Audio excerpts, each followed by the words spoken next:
জাতীয় সংসদ নির্বাচনের প্রেক্ষাপটে রাজনৈতিক দলগুলো জোট গঠনের জন্য নানা জটিল সমীকরণ মেলাতে ব্যস্ত। বিএনপি তাদের প্রার্থী তালিকা প্রস্তুত করেছে এবং এককভাবে নির্বাচনে অংশগ্রহণের সক্ষমতা থাকলেও এবার তারা কিছুটা কৌশলী মনোভাব নিয়ে চলেছে।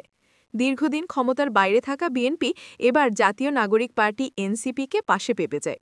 এনসিপির সঙ্গে রাজনৈতিক সংস্কার ও গণ আন্দোলনের মাধ্যমে ছাত্রনেতৃত্বের গ্রহণযোগ্যতা এবং গত বছরকার অভ্যুত্থানের প্রেক্ষাপট বিএনপির কৌশলগত দৃষ্টিভঙ্গিতে গুরুত্বপূর্ণ ভূমিকা পালন করছে।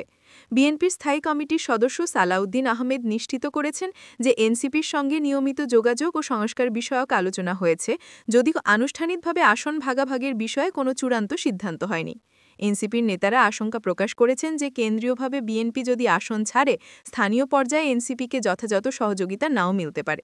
নতুন নির্বাচনী আইন অনুযায়ী এক দলের প্রার্থী আরেক দলের প্রতীকে নির্বাচনে অংশ নিতে পারবে না, ফলে বিএনপির প্রার্থী হতে হলে সরাসরি ধানের শীষ প্রতীক পেতে হবে।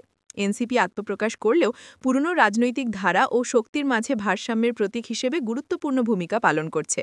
আন্দোলনের মাঠে সক্রিয় ও পরিচ্ছন্ন ভাবমূর্তির কারণে দলটি কৌশলগতভাবে নির্বাচনে গুরুত্বপূর্ণ প্রভাব বিস্তার করার সম্ভাবনা রাখে।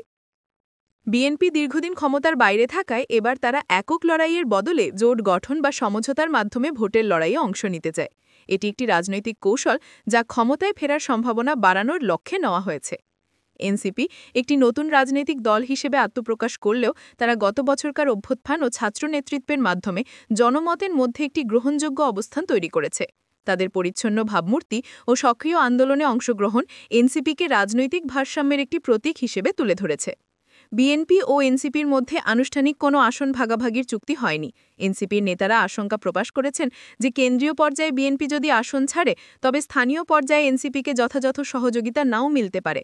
এটি ভবিষ্যতে জোটের কার্যকারিতা ও স্থায়িত্বের প্রশ্ন তোলে।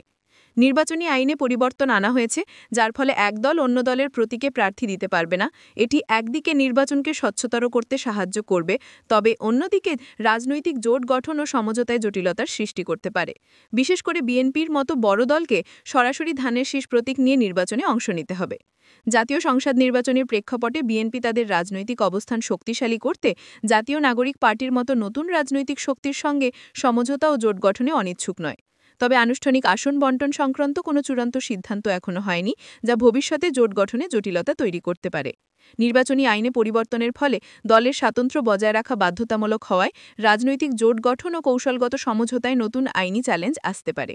এই পরিস্থিতিতে রাজনৈতিক দলগুলোকে তাদের দায়িত্ববোধ ও জনগণের স্বার্থকে প্রাধান্য দিয়ে কাজ করতে হবে, যাতে নির্বাচনী প্রক্রিয়া সুষ্ঠু ও স্বচ্ছ হয়।